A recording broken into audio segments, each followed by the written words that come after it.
At 23 minutes past 1, on the morning of April the 26th, 1986, the world was seconds away from its worst ever nuclear accident.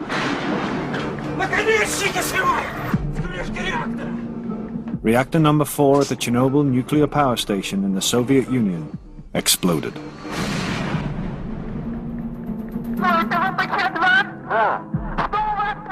Five minutes later, a phone call, recorded at the time, was the first alert of a tragedy in the making.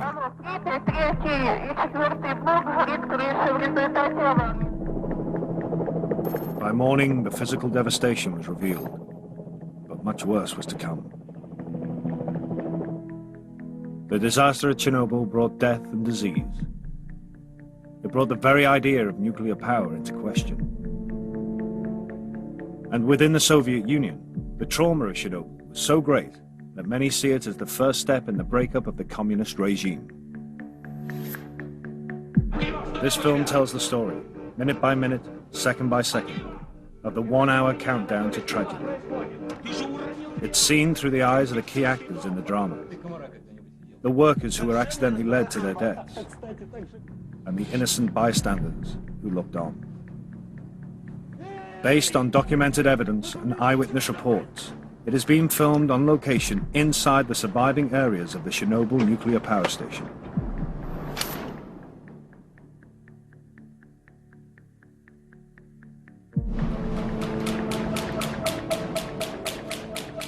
The control room at Chernobyl's reactor number 4. It is here that all the key decisions in the coming hour will be taken. The future of the reactor and the world beyond is in the hands of 3 men. At only 26, Leonid Toptunov is senior control engineer. His job is to control the enormous power in the reactor. 17. Alexander Akimov is the shift foreman, the captain of the ship. Ну что, все выспались? Поужинали нормально? But tonight he is outranked.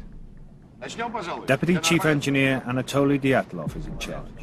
Потом. Dyatlov is one of the Soviet Union's top nuclear engineers. He's also a hard man, operating in a harsh system.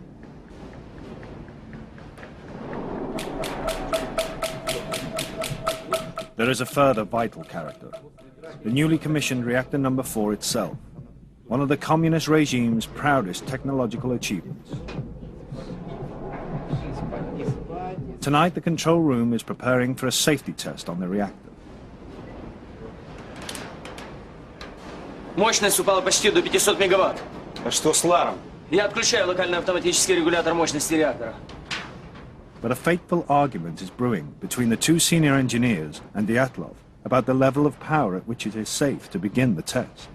Орден включился, но все равно мощность падает. Продолжайте. Что происходит? Мы же не должны опускаться ниже нормы 700 мегаватт. Это же небезопасно. Что я ему скажу? Я ему сам скажу. Не надо мне ничего говорить. Я все знаю сам. Думать не твоя работа. Здесь я принимаю решение. Делай, что тебе говорят. Это набрал каких-то наглых карасей. Анатолий Степанович, мы и так On уже this night, опустились ниже Chernobyl is harboring 2 deadly secrets. 700 мегаватт. The first is a potentially fatal flaw in the reactor's design, which the engineers are unaware of. A flaw that makes it highly unstable when run at low power. The second secret concerns the man in charge. Anatoly Dyatlov's own history is scarred by the very technology he is seeking to dominate. Tonight, Dyatlov and the reactor will face each other in a battle of strength that will destroy them both.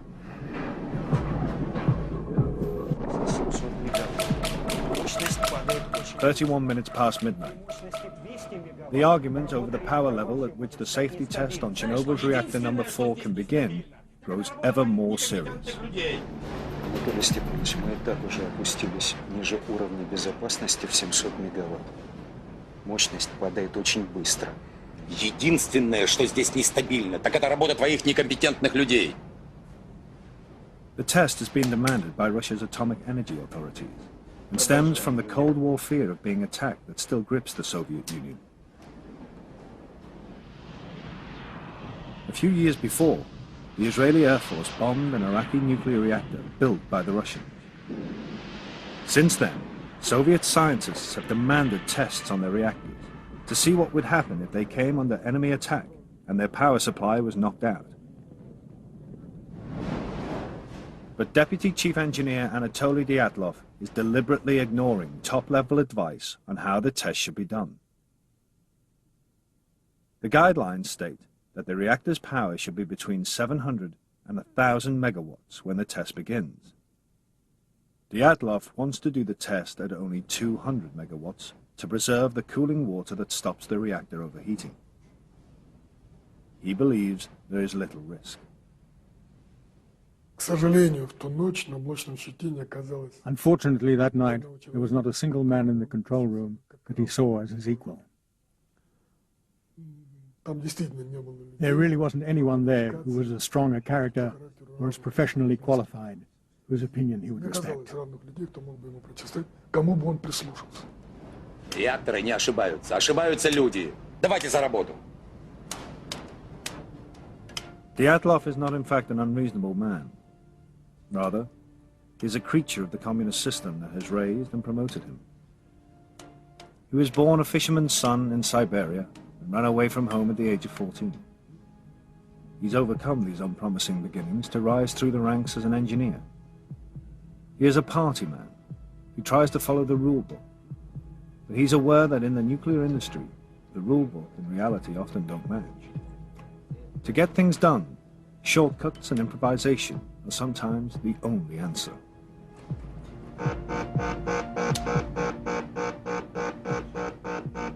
Winding the power down has led to it dropping too fast. Что там у тебя?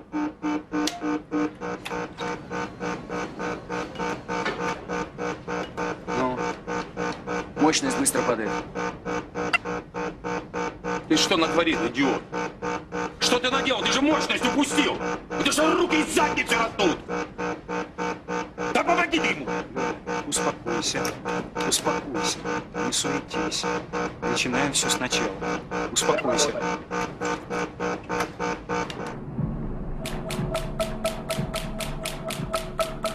One mile away from Chernobyl is the dormitory town of Pripyat. Everyone who lives here works at the power station. Though they don't know it, all these people's destinies will be dictated by the events unfolding in control room number 4. Among them, soundly asleep, is Nikolai Fomin, the chief engineer of Chernobyl, who left the order for the safety test to be carried out.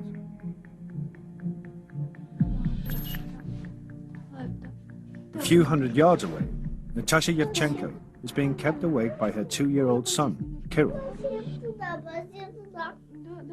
From her window, Natasha can see the lights of the nuclear power station where her husband, engineer Sasha Yevchenko, is working a routine night shift. As he passes through the kilometer-long turbine hall, Sasha's thinking not of work, but of the upcoming May Day holidays.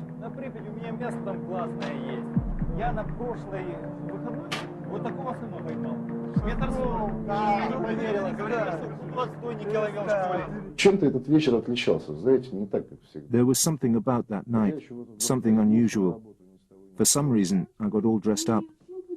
The weather was remarkable, very warm for spring. I went off to work in a terrific mood. But my wife said that all night, our son Kirill was crying. She didn't sleep a wink. Риба дуже маленька сьогодні, знаєш. Що дуже маленька. Каже, може, на вихідні... Others are also awake. Among them 2 fishermen. One, a Chernobyl maintenance man, casting for fish, attracted by the power plant's warm wastewaters.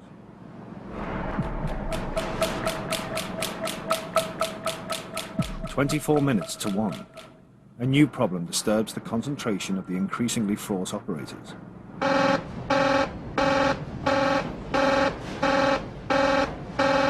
Да выключите этот вой! Уровень воды в барабан-сепараторах опасно низкий. Давай соберись, это твоя работа.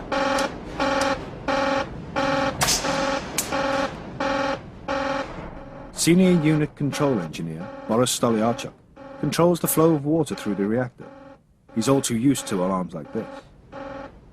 As for the water levels in the separator drums, it was always difficult to control them at low power.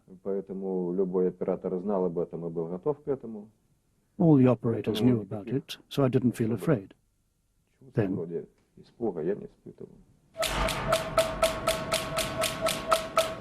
22 minutes to 1. The reactor has ground to a complete halt. Dyatlov makes a fateful decision. Ты же уронил реактор! Имбецил ты долбанный! Ну давай, поднимай мощность! Выводи регулирующие стержни! Бегом! to raise power after cold 30, the shift actually had to pull all the control rods out of the reactor. This was like cocking a gun.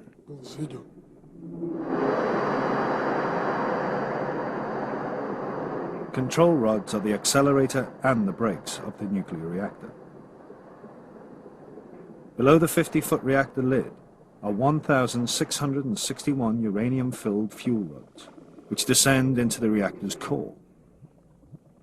The splitting of the uranium atoms releases enormous heat from the fuel rods, which turns water into steam. The steam drives the giant turbine, which generates electricity. To control this power, 211 boron control rods are spread throughout the reactor's core. If they're raised, power accelerates. If they're taken out altogether, the engineers lose their ability to apply the brakes.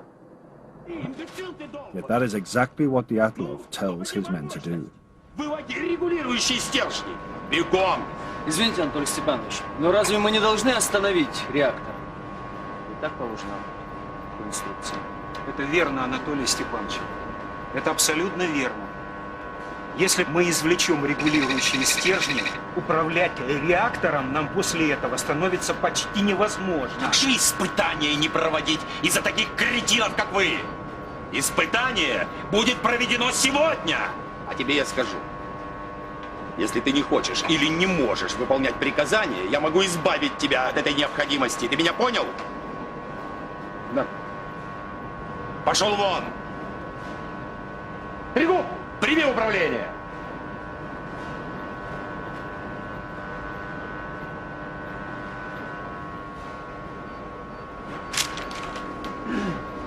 Начали.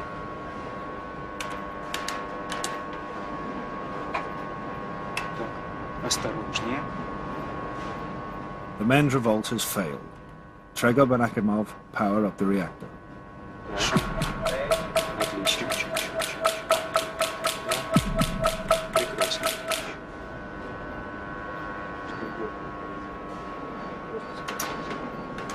Within 5 minutes, they've got power rising again.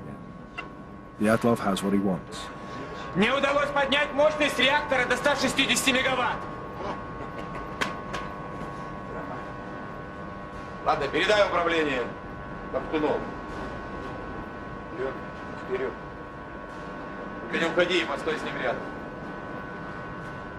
The control room staff have every reason to fall in line. To be a nuclear engineer is a prestigious and well-paid job. They and their families live in the company town of Pripyat. The shops are well stocked. There's a new school and amusement park. Nobody wanted to lose the job because losing the job would mean losing the flat in Pripyat and going elsewhere to probably some ghastly outpost in Siberia. The fear of getting sacked was a reason why they didn't speak out more effectively when they realized that they were doing something that could be very dangerous. 8 minutes to 1. Another alarm. Уровень воды в барабан-сепараторе опасно низкий. Разберись, он не маленький!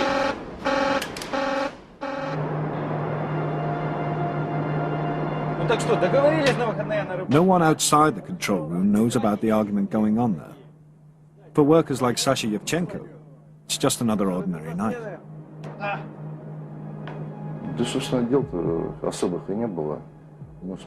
There were no specific assignments for the shift. I'd already done one shift, and we all thought the reactor had been shut down. I thought the test had been done on the earlier shift.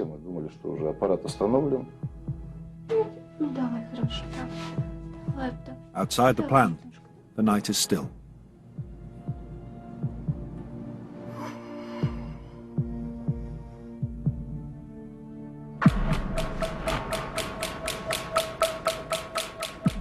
3 minutes past 1. After the failed revolt, the control room is now calm too. Мы снова вышли на 200 мегаватт. The men have got the reactor's power to the level Deputy Chief Engineer Dyatlov wanted for the test. Анатолий Степанович, мы снова вышли на мощность в 200 мегаватт. Очень хорошо. Начинайте испытание. Но по регламенту начинать испытания я могу только при мощности в 700 мегаватт. Если вы хотите проводить испытания при уровне мощности в 200 мегаватт, я прошу вас занести это ваше распоряжение в оперативный журнал. Да будет вам известно, что как заместитель главного инженера я имею полномочия изменить параметры проведения испытаний. И я ими воспользуюсь. Продолжайте испытания.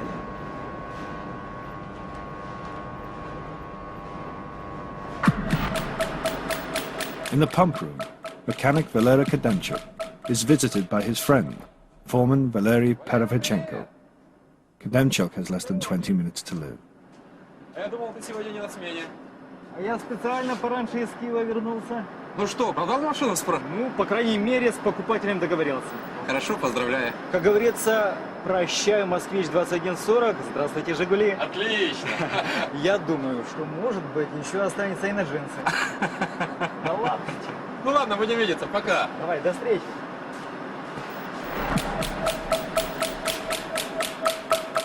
Next on Perevychenko's rounds is Sasha Yevchenko in the maintenance department. An innocent request will lead them back to the pump room near the reactor's core. Сань, мне нужно немного зеленой краски. Зачем? Мне надо обновить маркировку на трубопровод. А пойдем, у меня бутылки еще, да? Кстати, Саня вот совершенно не разбирается в рыбалке. Кстати, так же, как и ты. Но зато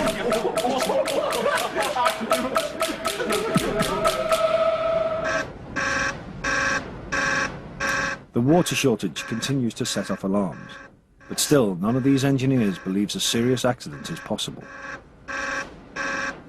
For the top man, Nikolai Fomin, it's simply inconceivable.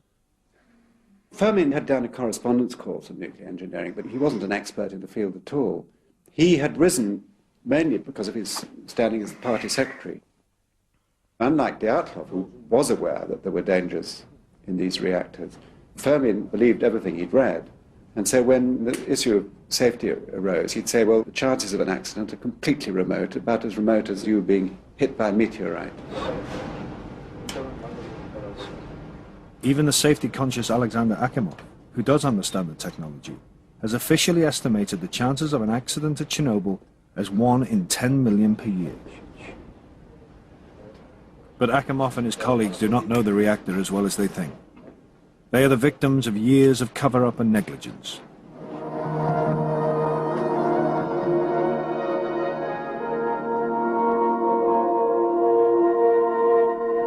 Рабочими буднями стала для нас и одна из республиканских целевых программ «Энергокомплекс». From the 1960s, the expansion of nuclear power has been a key target of the communist regime. Nothing has been allowed to get in the way, not even the KGB. These recently released KGB documents show the authorities ignored repeated warnings between 1979 and 86 that Chernobyl had serious design flaws. Chernobyl's director, Viktor Bukhanov, and his senior managers rushed to get reactor number 4 open early, so that they and their party bosses could win substantial bonuses. Safety came second. Bukhanov, the director of the whole power station complex, was always at his wit's end to meet deadlines to build these reactors. For example, the roof of the reactors was meant to have been built with fireproof materials, but these fireproof materials didn't exist. The roof had to be put on, so he used combustible materials. Accidents were common and hushed up. The very tests being done on this night should have been carried out before reactor number 4 was even opened. Now, at Chernobyl, all these chickens are coming home to roost. Something deadly serious is happening in the reactor's core, that no one in the control room is aware of. The few boron control rods still in the reactor are only partially inserted at the top, so power is building into a hotspot at the bottom of the core where the sensors don't always detect it. The reactor is now an invisible ticking time bomb.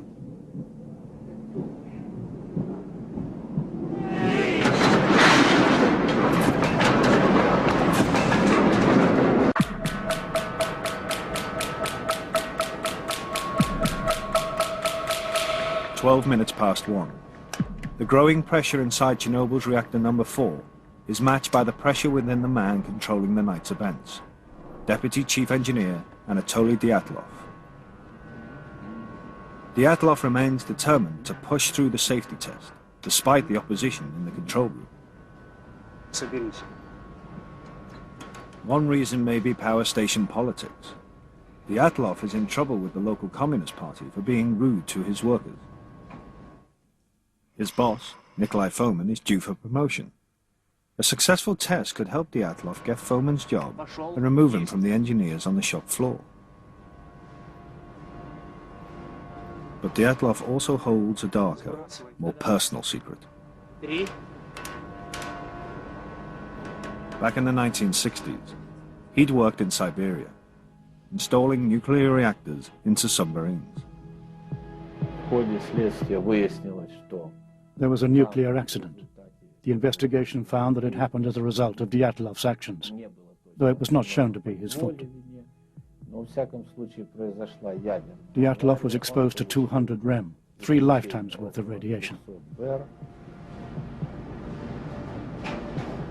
Soon after the Siberian accident, Dyatlov's son died of leukemia, the most common disease children get from exposure to radiation.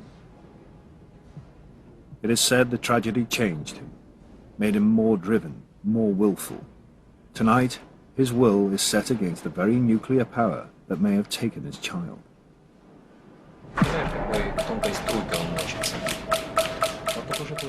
1:17 a.m. Less than 6 minutes to the start of the safety test. Dyatlov is confident. На 200 мегаваттах расход воды небольшой. Мы сможем повторить испытания, если что. До сих пор таких испытаний не проводили.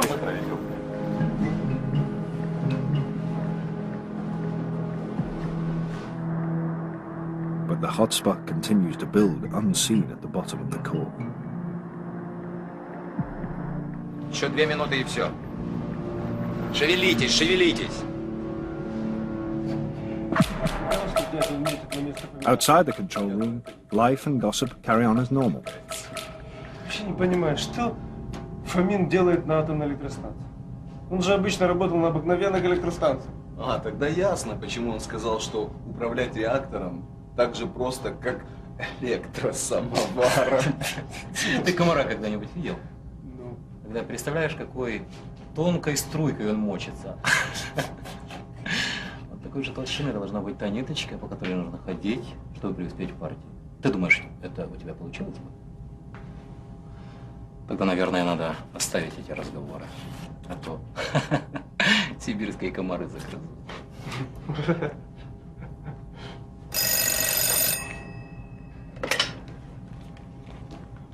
Да. Брось сигарету. Жена звонит. Да? Да, хорошо, сейчас буду. Держи. Вернусь, докурю. Дятла вызывает срочно. Смотри, чтоб дятел не закрыт. А он таки закрыл. Perevchenko's route to the control room will lead him past the reactor. Ну, ежели, наконец, все готовы, может, мы начнем испытание?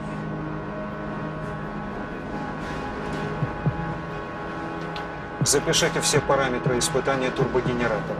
Мы начинаем.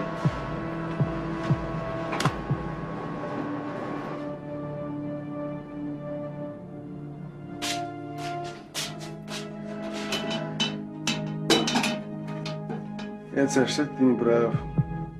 Детишки, это прекрасно. Может, для тебя прекрасно, а для меня пока рано. Я пока об этом не думаю. Зря. А мы вот думаем. Второго уж думаем.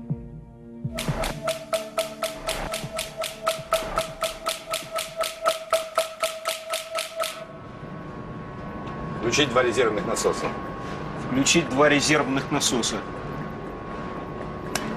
Резервные насосы включены. Хорошо. Ну что, Александр Федорович, начнем испытание.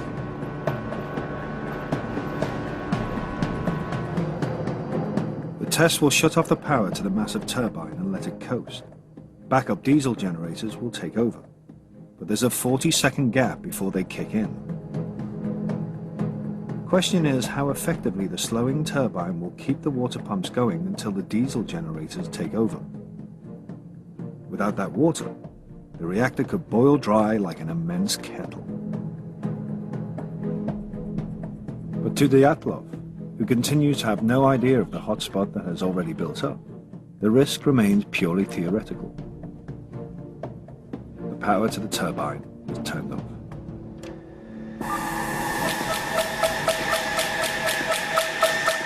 Over the next minute, a terrifying chain of parallel events will unfold.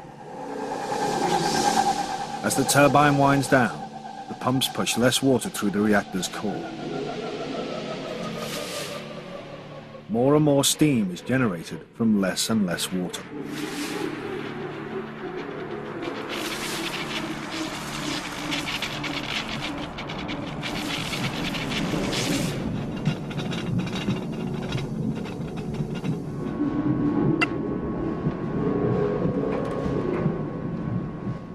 Steam pressure builds at the core's invisible hotspot with every passing second.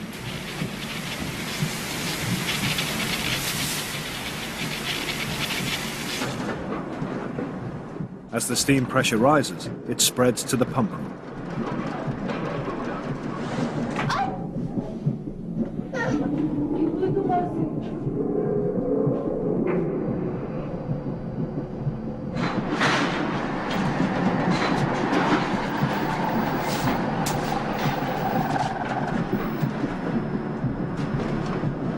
Perefchenko enters the huge reactor hall directly above the reactor's lid to see something never witnessed before.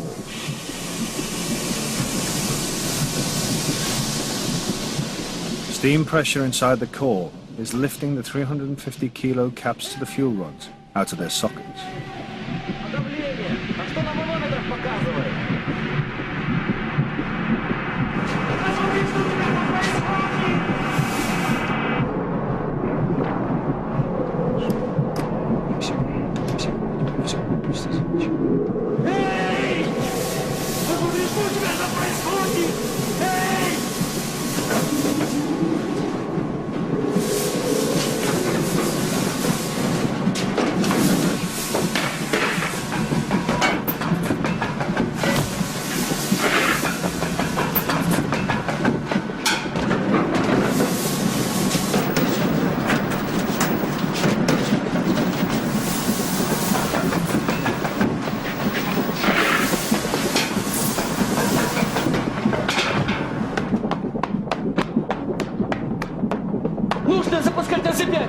Произошел резкий скачок мощности.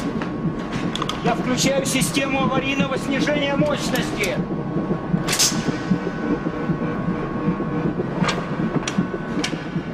Pressing the emergency AZ5 button automatically lowers the boron control rods to reduce power, but it has an unforeseen and fatal effect.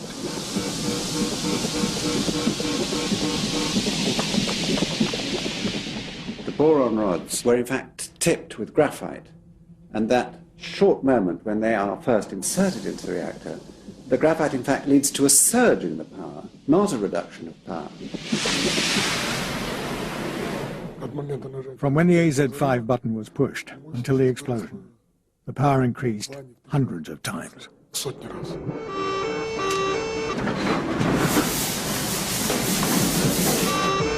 Акива, что там у тебя?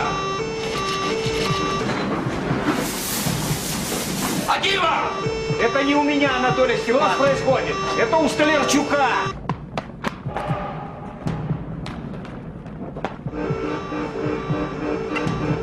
Реактивность удваивается каждую секунду. Это невозможно. Уровень мощности превысил 530 мегаватт. Наконечники срывает! С крышки реактора! Ребята! Ребята! Люди! Котик дома. Котик. Интересно.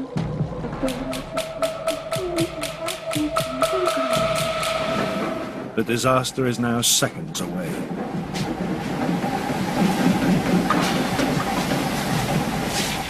Steam pressure at the reactor's hotspot can't be contained. 50 control and fuel rod shafts are torn apart.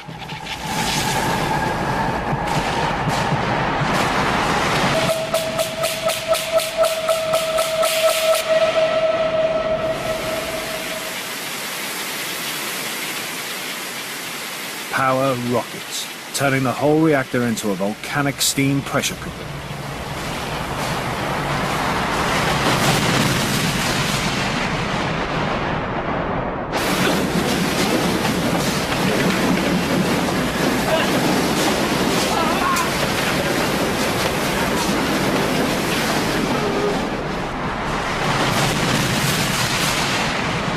Що таке? Стріл? Вогонь такий, вогонь якийсь.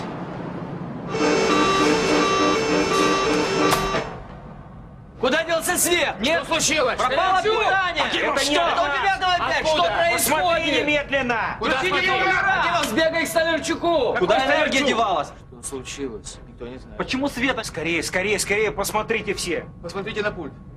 Что показывают датчики?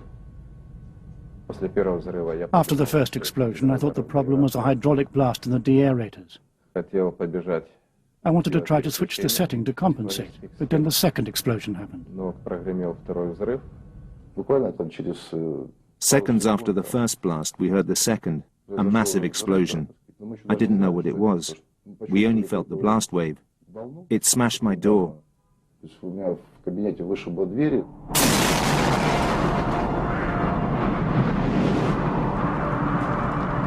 With the 500-ton safety cap blown off and air being sucked in below, the reactor becomes a giant blowtorch, blasting 50 tons of nuclear fuel into the atmosphere, 10 times Hiroshima. 700 tons of radioactive graphite are blown around the plant.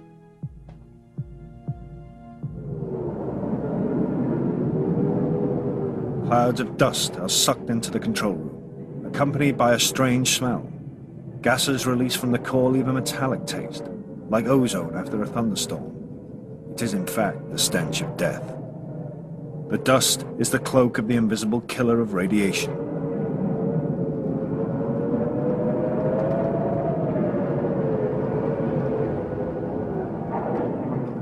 The control room operators are far enough away from the reactor's core to survive the explosion, but some will wish they had not. Many will face days, weeks, even years of agony as radiation burns them to death from the inside.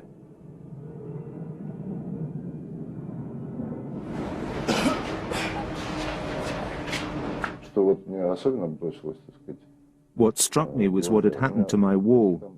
It's cast concrete, a meter thick. I saw it in the corner of my room, bending as if it was made of rubber, like this.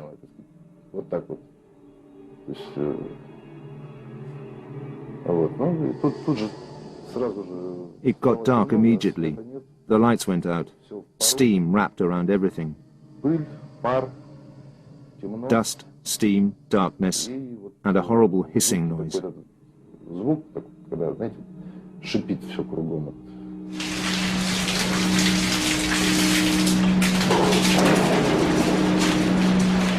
А что это? Война. Я пойду к себе на пост.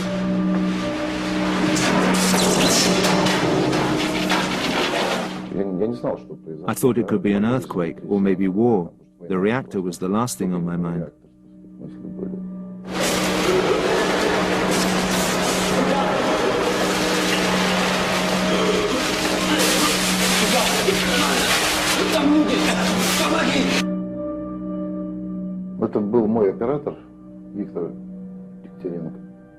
That was my operator, Viktor Dektorenko. I only recognized him by his voice. His face was burnt, all covered in blood.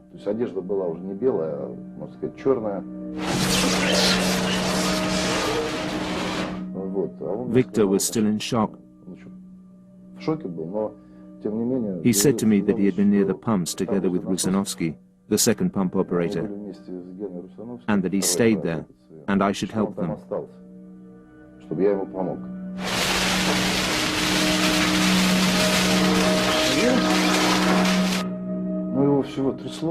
When I reached him, he was shivering. You know, when a man is in shock. He just indicated with his hands and said,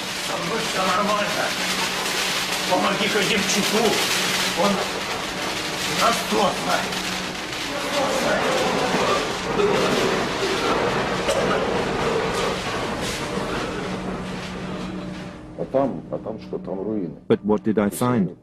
Ruins, that's all I saw. If he had been there, he would have been buried under the pillars.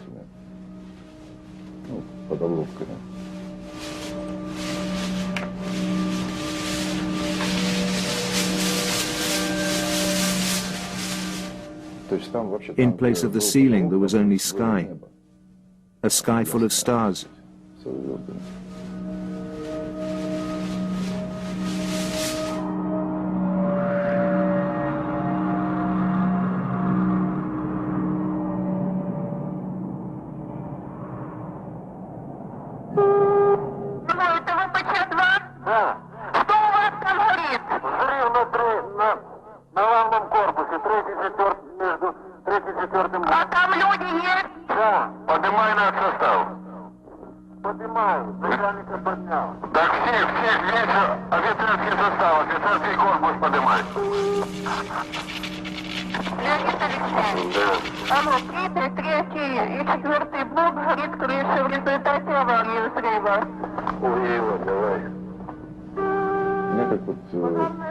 At 3 a.m. I was vomiting violently. It was the first sign of radiation sickness. At 6 o'clock I couldn't even get to the first aid post by myself. They helped me there, put me in an ambulance, and took me to the medical station.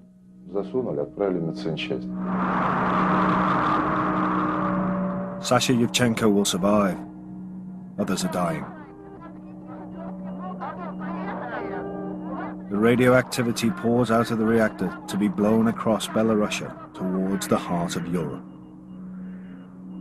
The real nightmare is still to come.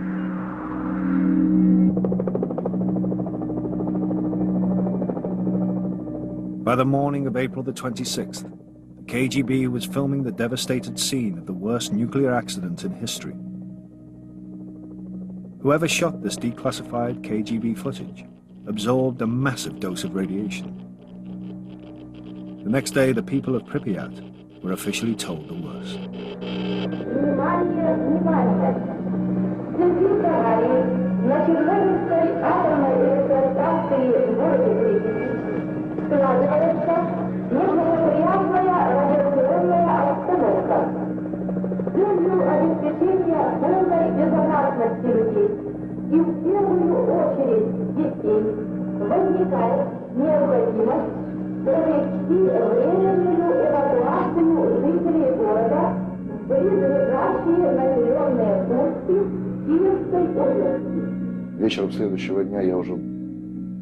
The following night I was taken to Moscow by plane.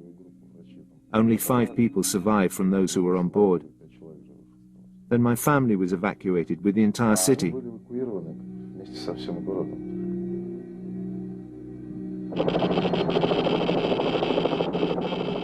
It would take a full week for all 135,000 people to be evacuated. The radiation count was so high, the flashes from it burned straight onto this film.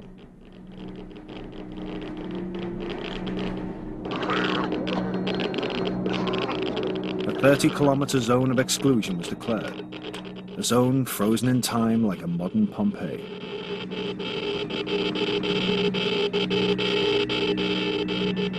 Over 600,000 Soviet men and women were brought in to contain the radioactivity. They worked in hellish, often chaotic conditions, with extraordinary bravery in order to safeguard the rest of the world. Many of them had no protective clothing whatsoever. Everything they touched burned with radioactivity.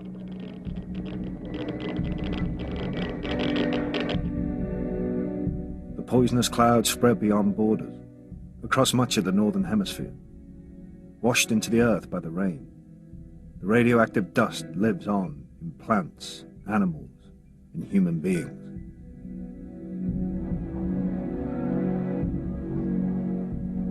Within the Soviet Union, in the changing times of a new openness, the political effect was profound. Все вы знаете, недавно нас постигла беда. Авария на Чернобыльской атомной электростанции. I think in both a symbolic and a very real way, Chernobyl was the beginning of the end for the Soviet Union. I think in a symbolic way, the sort of meltdown, the explosion, was caused by all the inherent contradictions in the Soviet system, and therefore it's a very good paradigm, if you like, symbol of what was to happen. Chernobyl's death toll, though horrifying, has turned out to be smaller than many first feared. The scientific consensus is that it will cause some 10,000 cancers in Russia and 25,000 worldwide over a 70-year period. As yet, the only proven rise in disease is in thyroid cancers in children.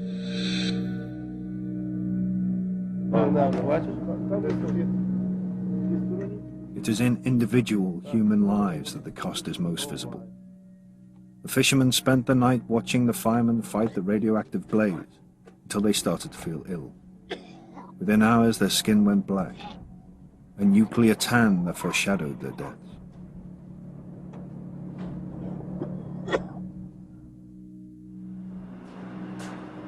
"30 workers, including fire crew on the site, died from acute radiation poisoning.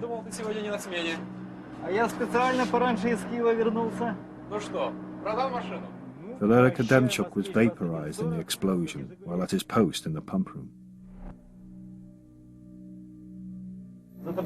Valery Perevicenko died 6 weeks later of radiation burns, suffered trying to find his friend Kademchuk. Alexander Akimov died 15 days after the explosion from radiation poisoning. As long as he could speak, he said, "I did everything right. I don't understand why it happened." Leonid Toptanov died 3 days after Akimov. He too protested his innocence to the grave, saying he'd done everything he could.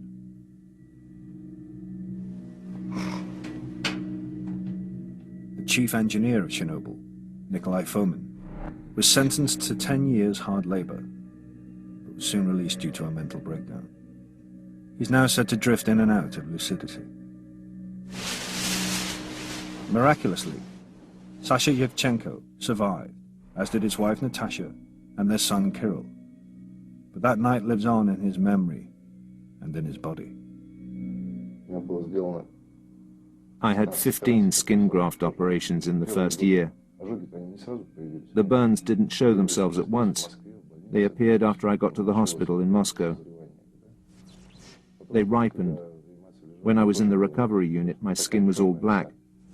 When they pulled back the sheets, my skin peeled off like Xerox powder.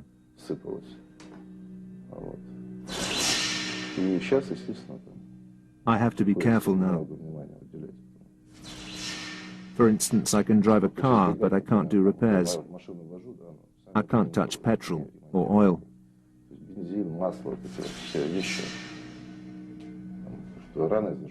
The wounds won't heal. The blood won't congeal properly. There are other things, but you get used to them. You just live with it. You have to.